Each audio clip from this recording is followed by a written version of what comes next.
Audiobook do livro Meu Caminho para a Rotary. Paulo Eduardo de Barros Fonseca, Rotary Clube São Paulo Liberdade, governador do Distrito 4430, ano Rotário 2006-2007, atualmente coordenador regional da Fundação Rotária para a região 31, do Distrito 4563. Capítulo 32, coloca-se uma placa. 3 meses antes dos 5 anos que me concedera para correr o mundo e conhecer a alma humana, cheguei a Chicago, disposto a iniciar-me como defensor da lei. Minha juventude se fora. As aventuras e as viagens propiciaram-me maturidade. Frequentemente os homens, após haverem desprezado as oportunidades de adquirirem sabedoria, terão de suportar duras experiências.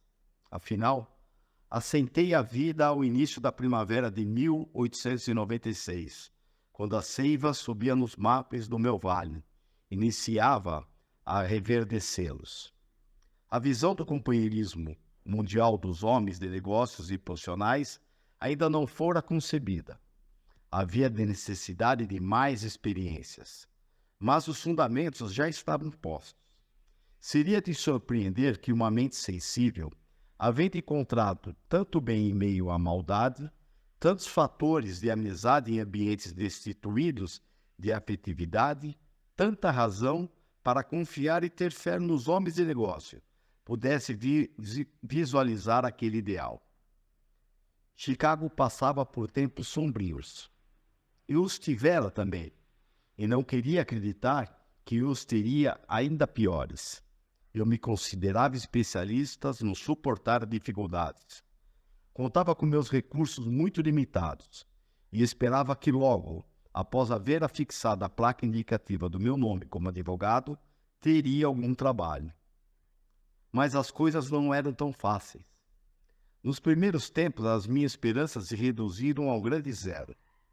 Eu passava a maior parte do tempo nos tribunais, a fim de me familiarizar com os procedimentos legais, e lia diligentemente os casos em litígio e acordos, mas nenhum cliente me procurava. Tentei trocar ideias com outros advogados em início de carreira, mas isso não me rendeu subsídio aproveitável. Alguns deles tinham recursos, outros tinham os parentes ou amigos influentes. Outros, como eu, estavam lutando. Seria muito longo e desnecessário relatar como eu, de pequeno escritório particular, passei a ampliar-o, admitindo colegas como sócios e reservando-me a chefia. Os clientes foram aparecendo, de início paulatinamente, e depois em aceleração crescente. Tornei-me sócio do Clube dos Advogados, do Clube de Imprensa, do Bohemian Club e da Associação Comercial, cujas atividades passei a participar ativamente. No entanto, ao jovem que passara 5 anos em aventura de múltipla característica e que agora se tornara um jovem profissional, não era de se esperar que se transformasse de pronto num cidadão sereno e tranquilo. O que sentia prementemente era solidão, principalmente aos domingos e feriados. Tentei travar conhecimento com outros jovens, que oriundos do meio rural ou do calor da convivência em cidades pequenas, tivessem vindo tentar a vida em Chicago. Demorei muito a encontrá-los e foi difícil a aproximação. Eu sentia a necessidade premente de rever a aldeia da minha infância, até que resolvi decidir Eu sentia a necessidade premente de rever a aldeia da minha infância, até que resolvi ceder ao impulso de o fazer. Tio Jorge, a quem eu me senti um grande devedor, foi apanhar-me na estação, em Rutland, e levou-me para sua casa no Ficton, puxado por um sucessor do Bayou Billy. Tio Jorge permanecia em atividade profissional, mas moderado. Reservava-se os casos menos preocupantes. O prédio pomposo da antiga estação havia sido consumido por um incêndio e, em seu lugar, levantara-se um despretensioso edifício todo aberto. O pregão dos agentes carregadores dos 3 principais hotéis, o Bates House, o Bertwick e o Bardwell, com as suas curiosas características de entonação e a gíria publicitária, já não mais se ouvia, e a Rua do Mercado e a Avenida Principal afiguravam-se para mim, que viera de Chicago, como as ruas do tranquilo bairro de Goodsmith. A casa de tio Jorge era na Cottage Street, que agora se me afigurava muito mais estreita do que me aparecia na infância. A satisfação que tia Millie e Matt, minha prima, demonstraram ao receber-me foi sincera e genuína. Muitas coisas haviam mudado no seio da família Fox. O ruído alegre do riso e das vozes animadas da juventude feliz desapareceram. Os filhos dispersaram-se pelos caminhos da vida. Tio Jorge passava horas no alpendre oposto à rua em silêncio, como se estivesse mergulhado em meditação. Era ainda uma criatura impregnada de bondade, mas tornara-se extremamente calado. Só falava quando as circunstâncias o exigiam. Quando lembrei o Billy, no entanto, a afeição que dedicava ao seu irracional, mas fidelíssimo auxiliar de trabalho, o animou, e ele saiu do seu mutismo declarando: "Sabe, Paul, eu possuí e me servi de muitos e muitos cavalos. Durante os meus tempos de intensa atividade, todos eles bons, mas o que mais se aproximou de ser humano, sendo cavalo, foi Billy. Era tão afetuoso quanto uma criança, porém muito obediente. Sabia das coisas e aparentava ter as próprias ideias, mas não era teimoso. Cumpria fielmente as minhas ordens, embora soubesse erradas, como demonstrava. Eu compreendia bem, mas ele me compreendia muito melhor. Muitas vezes eu me entregava às suas orientações, sempre melhores que as minhas, a menos que estivesse envolvidos fatos não sabidos por ele. Eu não lhe confiaria, é óbvio, o tratamento de qualquer paciente, mas na jurisdição que lhe cabia, a última decisão era a dele. Matt e eu fomos a Willingford, no dia seguinte à minha chegada a Rutland. Cada curva da estrada me despertava recordações da meninice. Era o mesmo caminho percorrido nos funerais de vovô, naquele longínquo dia de outubro. Era o mesmo caminho que eu tantas vezes trilhara. Passamos os sítios de Jep Newton, de Robert Morel e dos Hudsons, a casa de Stafford, e finalmente chegamos ao velho solar, o querido solar da minha infância. Fomos ao cemitério reverenciar a memória dos nossos queridos avós. Tomei quarto na estalagem Windford e permaneci 2 dias revendo velhos amigos e os lugares das minhas reinações. Ana Laura Collin, minha professora da escola dominical, foi a eficiente auxiliar para que eu pudesse ligar ao meu palpitante presente ao passado saudoso. Felizmente, no momento em que escrevo, ela ainda vive e é a ligação dos meus 2 períodos de vida. Visitei um por um os lugares que me deixaram recordações mais vivas. O poço em Otter Creek, próximo à ponte, onde nadávamos nus e nos exibíamos aos passantes, saltando do alto das pedras às águas, muito mais com a intenção de causar-lhes admiração pela nossa coragem do que para esconder-lhes a nudez.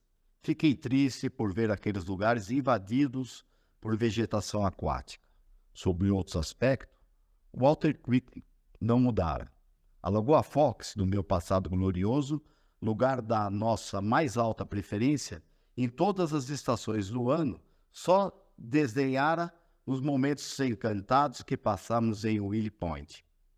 Depois, visitei a cama de gelo, o Iceberg, o córrego das crianças Shield Brook e as bases e o alto das montanhas. Durante os dias, aquela visita às plagas que tanto amei, relembrei, surpreso, episódios da minha infância, que haviam desaparecido nos campos das minhas lembranças pela turbulência dos anos que os seguiram.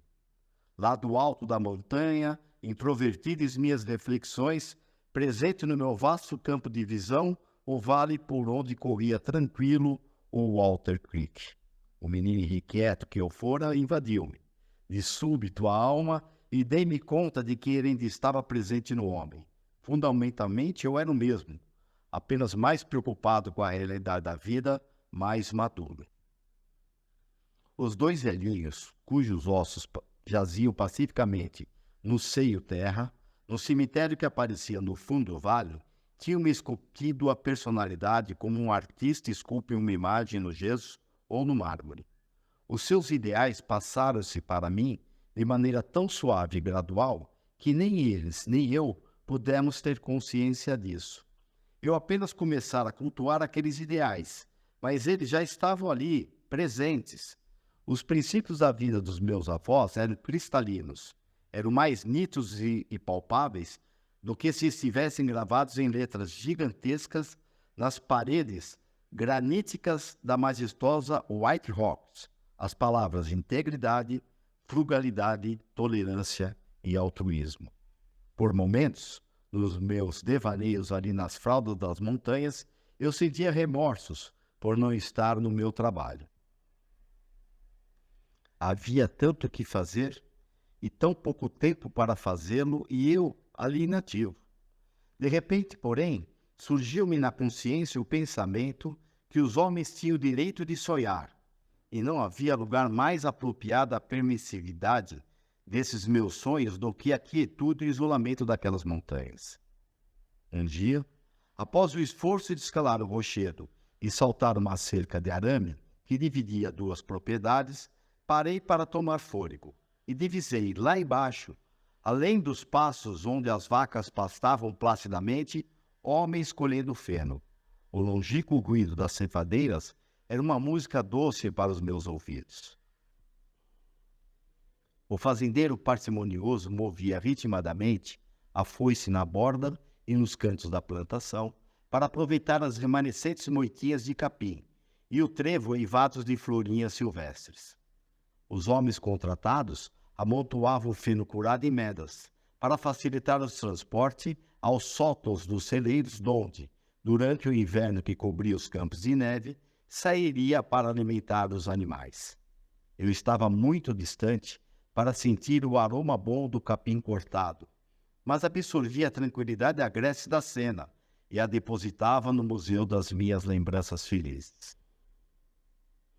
Recordei o fato de que muitos dos meus sonhos se realizaram de alguma forma. Eu visitara o país de Tom Brown, de Rudby, de DeFord, de Shakespeare, de Dickens, Burns e Scott.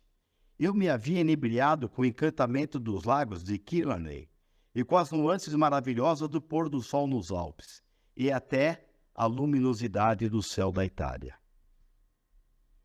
Essas e muitas outras maravilhas existentes no mundo eu tivera o privilégio de presenciar, sem o auxílio de vovô, mas através da têmpera que ele instalou em mim, para que eu suportasse o trabalho pesado, os perigos, a frugalidade e até a fome. É válido sonhar se o sonhador faz realizar-se os bons sonhos. As minhas férias terminariam e eu teria que reassumir o trabalho árduo.